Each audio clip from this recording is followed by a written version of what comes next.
Students,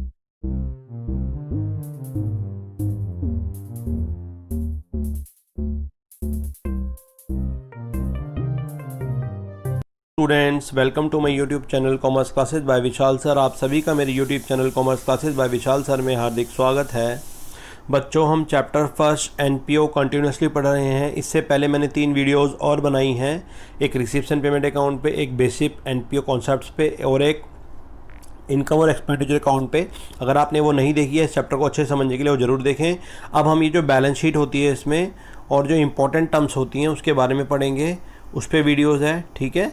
आप इसको देखें, ये पूरा चैप्टर अच्छे से क्लियर हो जाएगा। बहुत इंपॉर्टेंट चैप्टर है, 10 मार्क्स का ये जो चैप्टर है, क्लास 12th में आता है, 12th के स्टूडेंट्स के लिए, ठीक है। ज़रूर, पहले 11th में भी था, लेकिन इस चैप्टर को बहुत अच्छे से पढ़ें। आइए पढ़ाई की ओर चलते हैं। ये कुछ इंपॉर्टेंट टर्म्स हैं, बहुत ध्यान से देखें। इस चैप्टर में आती हैं इंपॉर्टेंट टर्म्स ऑफ एनपीओज, ठीक है। एनपीओज शॉर्ट फॉर्म बोलते हैं नॉट फॉर प्रॉफिट ऑर्गेनाइजेशन या नॉन प्रॉफिट ऑर्गेनाइजेशन। पहले इसका नाम था, अब इसका नॉट फॉर प्रॉफिट हो गया है। ध्यान से देखें। पहला बढ़ाता है लीगेसीज। लीगेसीज बोलते हैं इसे। लीगेसीज क्या होती हैं? Represent the amount of property received by organisation under a will और डेथ ऑफ द कंट्रीब्यूशन। आपको मैं पहले भी बता रहा था कि जिस तरह बहुत अमीर अमीर लोग होते हैं, बिल गेट्स हैं और अदर बहुत अमीर अमीर आदमी हैं, धीरूभाई अंबानी, रिलायंस, तो ये क्या करते हैं, ये अपने जीते जी एक लीगेसी बना जाते हैं, वसीयत बना जाते हैं, विल बना जाते हैं कि अगर उनको लगता है कि हमारी औलाद गलत निकली, इस पैसे का बहुत ज़्यादा पैसा है, इसका मिसयूज़ ना करे, तो वो ये बना जाते हैं कि हमारे मरने के बाद 10% हमारी फैमिली को दे देना, 90% दान कर देना। ऐसे ही बिल गेट्स का नाम सुना होगा आपने, कंप्यूटर माइक्रोसॉफ्ट के जो फाउंडर हैं एक तरह से वो हैं, उन्होंने भी अपनी विल यही बना रखी है कि मेरी मौत के बाद मेरी फैमिली को 10% दे देना, 90% मेरे देश में चैरिटी है, जो NGO होते हैं, ऑर्फेंस हैं, जितने भी हैं, वहाँ लगा देना, ठीक है। तो ये लीगेसीज हैं। तो इस तरह की जो एनपीओ ऑर्गेनाइजेशन होती है, इनकी इनकम होती है ये, ठीक है। In other word, to which can say that legacies are donations ही होती हैं made by person at his own will, अपनी विल से जो बना जाता है, so the donation is called legacy कहलाते हैं। सेकंड है एंट्रेंस फीस, ठीक है। और लीगेसी हमेशा कैपिटल नेचर होती है, ध्यान रखना, capital nature, capital receipt. Entrance fees है, एंट्रेंस फीस नाम से पता लग रहा है, एंट्रेंस फीस, इसका मतलब कोई सोसाइटी का क्लब है तो उसके एंट्रेंस में फीस लगा रही है, तो एक रिवेन्यू नेचर एक्सपेंसेस है। Entrance fees called admission fee भी कह सकते हैं। It is fee paid by the members at the time of joining of NPOs. ये रिकरिंग नेचर की होती है, इसको जनरली इनकम मानते हैं, तो इसको इनकम एक्सपेंडिचर साइड दिखाया जाता है, और ये आपकी इनकम है, रिवेन्यू इनकम, ठीक है। आगे चलते हैं। ग्रांट, ग्रांट का मतलब छूट से होता है, डिस्काउंट से होता है। Grant is an aid issued by the government agency to any NPO. कई बार गवर्नमेंट जो एनपीओ है उसको छूट देती है, वो ग्रांट कहलाती है। किसी स्पेसिफिक पर्पस के लिए या जनरल पर्पस के लिए स्पेसिफिक ग्रांट भी हो सकती है। शुड बी कैपिटलाइज, स्पेसिफिक है तो इसे कैपिटलाइज करेंगे, और जनरल ग्रांट है तो इसको रिवेन्यू मानेंगे हम, ठीक है। फिर इनकम एक्सपेंडिचर में शो होगी, रिवेन्यू है तो, और अगर कैपिटल नेचर है तो बैलेंस शीट में दिखाई जाएगी। नंबर 4 है डोनेशंस। नाम से पता लग रहा है, donation is amount receive for NPOs. ये एनपीओज की इनकम्स हैं, सब्सक्रिप्शन, डोनेशंस, कुछ नहीं कहा तो रिवेन्यू नेचर की मानी जाती है, और इनकम एक्सपेंडिचर में इनकम साइड आती है, क्रेडिट साइड, ठीक है। और अगर स्पेशल डोनेशन है तो वो बैलेंस शीट में आती है, स्पेशल डोनेशन कैपिटल नेचर मानी जाती है। तो लिख दिया, एनी पर्सन और institution without any consideration and not periodically. कोई इंसान पैसा दे रहा है, पीरियडिकली नहीं दे रहा, ओकेजनली दे रहा है, और बिना किसी मतलब बदले में कुछ नहीं दे रहा, तो उसे डोनेशन कहा जाता है। और ये क्या होता है, मोस्टली रिवेन्यू नेचर मानी जाती है, कुछ नहीं कहा अगर इसका, ठीक है। तो इसको हम कहाँ दिखाते हैं, इनकम एंड एक्सपेंडिचर अकाउंट में दिखाते हैं, और स्पेशल नेचर है तो कैपिटल में दिखाते हैं। इसका वैसे एक रूल होता है, कहो तो मैं बता देता हूँ, कि अगर आपकी donation, if your donation is greater than and equal to 3 times of subscription, 3 time of subscription, अगर डोनेशन सब्सक्रिप्शन के 3 गुना या उससे बराबर है या ज़्यादा है, तो वो डोनेशन कैपिटल नेचर मानी जाती है, ठीक है। ये CA इंटर वगैरह में रूल लगता है, ठीक है।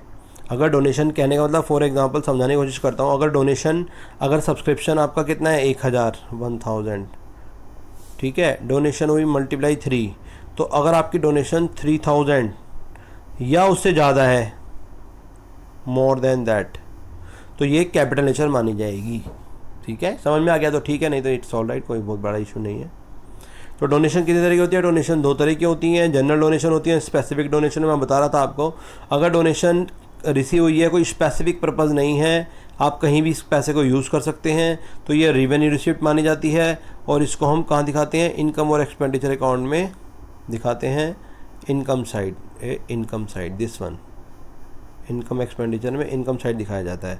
और स्पेसिफिक डोनेशन है, नाम से पता लग रहा है किसी पर्टिकुलर पर्पज़ या किसी स्पेसिफिक पर्पज़ के लिए आ रही है तो इसको स्पेसिफिक बोला जाता है। जब डोनेशन के लिए नाम डोनेशन के साथ वर्ड लिखा होता है, स्पेसिफिक रीज़न लिखा होता है, जैसे डोनेशन फॉर बिल्डिंग, तो ये स्पेसिफिक डोनेशन है। Donation for building, donation for roof, donation for fan, donation for this, donation for this, तो ये सब स्पेसिफिक डोनेशन है और ये कैपिटल रिसिप्ट मानी जाती है। इसको हम बैलेंस शीट में शो करते हैं, ठीक है। इतनी में डोनेशन है, कहाँ शो करेंगे? बैलेंस शीट में लायबिलिटी साइड दिखाते हैं हम इसको, लायबिलिटी साइड। तो ये कैपिटल नेचर मानी जाती है। तो डोनेशन दो तरह की होती है, जनरल और स्पेसिफिक, ठीक है। आगे चलते हैं, सब्सक्रिप्शन की बात करती हैं, बार बार आ रहा आइटम। सब्सक्रिप्शन क्या होता है? Subscription is amount payable by members of NPO for renewal of membership periodically. जैसे बहुत सारे मेंबर्स होते हैं, मान लो किसी ऑर्गेनाइजेशन में 50 मेंबर्स हैं, 50 मेंबर्स हैं और हर एक पे कर रहा है 1000 रुपीज़, तो आपको 50,000 के का मतलब 50,000 रुपीज़ डोनेशन मिल जाएगी। तो सब्सक्रिप्शन क्या है? एक वो अमाउंट जो हर मेंबर पे करता है एनपीओज में, ठीक है। रिवेन्यू माना जाता है और मेंबरशिप होती है इसकी, पीरियडिकली देते रहते हैं, तो इसको हम बोला जाता है subscription. It is a recurring in nature, ये बार बार मिलती है और it is treated as revenue receipt है, इसलिए इसे हम रिवेन्यू साइड दिखाते हैं। इनकम एक्सपेंडिचर में कौन सी साइड दिखाते हैं हम इसको इनकम एंड एक्सपेंडिचर साइड दिखाते हैं। इनकम एक्सपेंडिचर में इनकम साइड, ठीक है। फिर है लाइफ मेंबरशिप फीस, नाम से ही पता लग रहा है लाइफ मेंबरशिप, जहाँ ये वर्ड लग गया समझ जाना है ये कैपिटल नेचर है, ठीक है। Life membership fees, life membership fees जैसे नाम से पता लग रहा है कि वो मेंबरशिप फीस जो कि हर बार छोटे छोटे फॉर्म में ना देके लमसम फॉर्म में एक साथ ही दे दी जाती है, लाइफ मेंबरशिप में, ताकि वो जो मेंबर है हमारी सोसाइटी या ट्रस्ट का लाइफ का मेंबर, लाइफ टाइम मेंबर बन जाए। तो ये क्या होती है? ये कैपिटल नेचर मानी जाती है। Adding to the capital fund, इसको कैपिटल फंड में ऐड करते हैं या बैलेंस शीट में लायबिलिटी साइड दिखाते हैं। तो ये कैपिटल नेचर एक्सपेंडिचर है। कैपिटल रिसिप्ट है, ठीक है, कैपिटल रिसिप्ट और बैलेंस शीट में शो होती है। एक वर्ड आ रहा है ऑनोरेरियम, हारमोनियम नहीं है ये, honorarium. Honorarium is the amount paid to person other than employee. Honorarium क्या होता है? एम्प्लॉई के अलावा जो किसी को पे किया जाता है for rendering some special services for NPO organisations, ठीक है। एनपीओ के लिए वो स्पेशल सर्विसेज दे रहा है, उसको ऑनोरेरियम दे दिया जाता है। It is treated as expense of NPO, ये खर्चा माना जाता है। ऑनोरेरियम का मतलब मानदेय, आपके जो एम्प्लॉइज हैं उनके अलावा कोई अगर स्पेशल काम करता है उसको दिया जाता है ऑनोरेरियम, ठीक है। तो ये रिवेन्यू नेचर ही माना जाता है, ठीक। अब हम बैलेंस शीट पे आते हैं। बैलेंस शीट भी इसमें एक बनाई जाती है, एक नहीं दो बनाई जाती हैं। तो बैलेंस शीट दो बनती हैं इसमें, ठीक है। बैलेंस शीट जो बनती है इसमें दो, एक बनती है opening balance sheet, number A पे कह सकते हो आप, और बी पे हम बनाते हैं क्लोजिंग बैलेंस शीट। तो दो बैलेंस शीट बनती है, बैलेंस शीट दो, वन और दिस वन सेकंड, ठीक है। तो बैलेंस शीट आप जैसे अच्छे से जानते हो, 11th क्लास में भी फाइनल अकाउंट में आपने पढ़ा होगा। तो balance sheet shows the financial position of a organisation on a particular date, real status of financial position. आपकी बैलेंस शीट एक निश्चित तिथि पे आपकी वित्तीय स्थिति फर्म की बताती है, एक निश्चित तिथि पर एसेट्स और लायबिलिटी की क्या पोजीशन है ये बैलेंस शीट बताती है। इसमें दो बनती हैं, ओपनिंग और क्लोजिंग। तो एनपीओ जो होते हैं ये भी अपनी बैलेंस शीट तैयार करते हैं बिजनेस की, ठीक है। और बैलेंस शीट एसेट, लायबिलिटी और कैपिटल फंड इन तीनों की रियल स्टेट बताती है, स्टेटस बताती है, ठीक है। देखिए आगे चलते हैं। आगे क्या कह रहे हैं यहाँ पर? यहाँ इंपॉर्टेंट बात क्या है जो मैं आपको बता चुका हूँ, ये रही कि यहाँ बैलेंस शीट बनती हैं दो, this one is number 1, this one is number 2। Where opening balance sheet capital fund is not given, it is determined by preparing opening balance sheet. अगर कैपिटल फंड नहीं दे रखा, ओपनिंग बैलेंस शीट की डिटेल दे रखी है तो ओपनिंग बैलेंस शीट भी बनाई जाती है, वैसे तो क्लोजिंग ही बनती है, ठीक है। आइए एक न्यूमेरिक, ये इसका फॉर्मेट दे रखा है, इसे ध्यान से देखें आप। ये रही बैलेंस शीट, जैसे हम बनाते हैं तो ये बैलेंस शीट का फॉर्मेट है, ठीक है। This is the balance sheet format, balance sheet वो एज एड वगैरह आप लिख देना, फॉर्मेलिटी है। तो लायबिलिटी साइड क्या क्या आता है इसमें? Life membership fees, endowment fund, legacies, tournament fund, prize fund, match fund, building fund. एक मैंने फंड बेस्ड अकाउंटिंग पे वीडियो बनाई है, सबसे लास्ट वीडियो, आप इसको जरूर देखें, सारे फंड बेस्ड अकाउंटिंग अच्छे से क्लियर हो जाएगी, ठीक है। अनअर्न इनकम, एक्रूड इनकम भी बोलते हैं, आउटस्टैंडिंग एक्सपेंसेस, बैंक ओवरड्राफ्ट, ये। और कैपिटल फंड आता है, इसमें सरप्लस ध्यान से देखें ऐड हो जाता है, और ये जो डेफिसिट है ये लेस हो जाता है, सरप्लस ऐड हो जाता है। यहाँ पर जो भी आता है फिर आपका वो बैलेंस आ जाता है। ये सारे बैलेंस ऐसे कह सकते हो आप, इस तरह एज्यूम करके सारे बैलेंस यहाँ आते हैं। और एसेट साइड जैसे आप बैलेंस शीट बनाते थे वही है, कोई नई चीज़ नहीं है। Cash in hand, cash at bank, ठीक है। Prepaid expenses, accrued income, investment, books, vehicles, building, land and building, plant machinery, furniture, fixture, government bond, सारी चीज़ यहाँ आती हैं। और एंड में इसका बैलेंस टैली हो जाता है, वो आपको पता ही है, कोई बड़ी बात नहीं है अगर ठीक ठाक करेंगे तो। मेन बात ये कैपिटल फंड की है, कैपिटल फंड में हम डेफिसिट लेस कर देते हैं, सरप्लस ऐड कर देते हैं। ठीक, ये एक न्यूमेरिकल दे रखा है, आप ध्यान से देखें, आपको बैलेंस शीट भी काफ़ी हद तक पता चलेगी, समझ में आएगी कैसे कैसे बनाते हैं। Following is the receipts and payment account of modern for the year ending 31 मार्च 2019।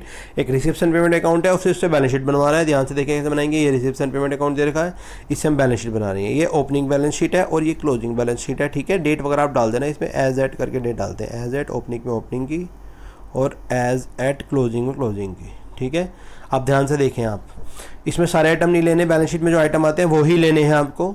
तो क्या क्या आता है, ये देखो, जो येलो वाले हैं ना, ये आपको बैलेंस जो है नहीं लेने, ये रिवेन्यू नेचर के हैं। ठीक है, ये येलो वाले ये नहीं, जिन पे येलो प्रिंट है। बाकी देख लें, बैलेंस BD 2300, क्योंकि ये बिगिनिंग का था तो बिगिनिंग की बैलेंस शीट में एसेट साइड आएगा 2300।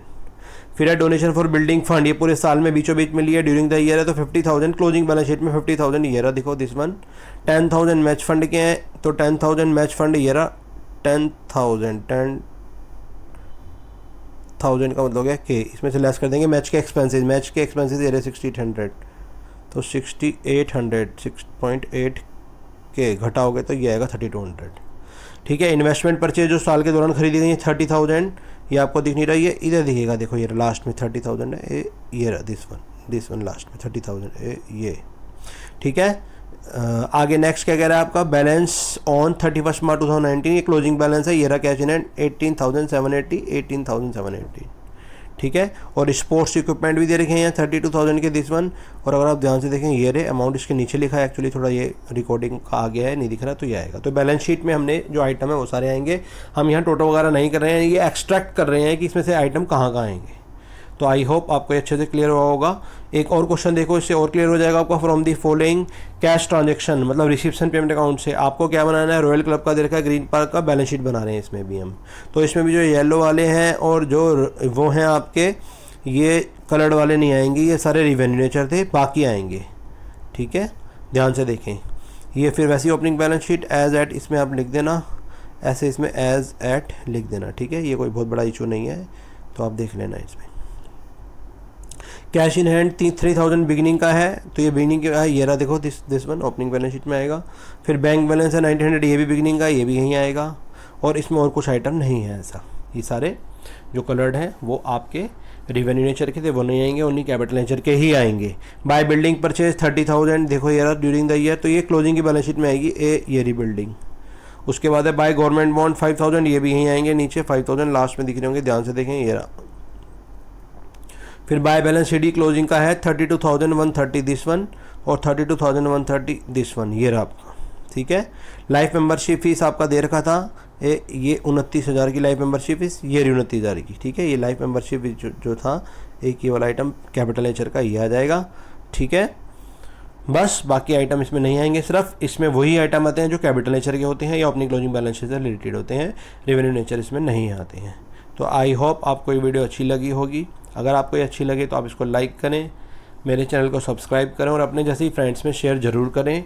हमेशा ज्ञान बांटने से बढ़ता है, जितना आप इसको शेयर करेंगे और उतना आपको और अच्छे से आएगा और आप बार बार इसको समझने के लिए इसको देख सकते हैं। मैंने टोटल 8 वीडियोज़ पूरी यूनिट पे बनाई हैं, एनपीओ को बहुत अच्छे से देखने की 8 की 8 वीडियोज़ आप जरूर देखें, आपको चैप्टर बहुत अच्छे से क्लियर हो जाएगा। एक एमसीक्यू सीरीज़ भी मैंने इसमें बनाई है और बाकी गुडविल और बहुत सारी मैंने वीडियोज़ बना रखी हैं, आप मेरे चैनल पे बन रहे हैं। ऐसी अच्छी अच्छी वीडियोज़ आपको मिलती रहेंगी। आपका इसको देखने के लिए बहुत बहुत धन्यवाद।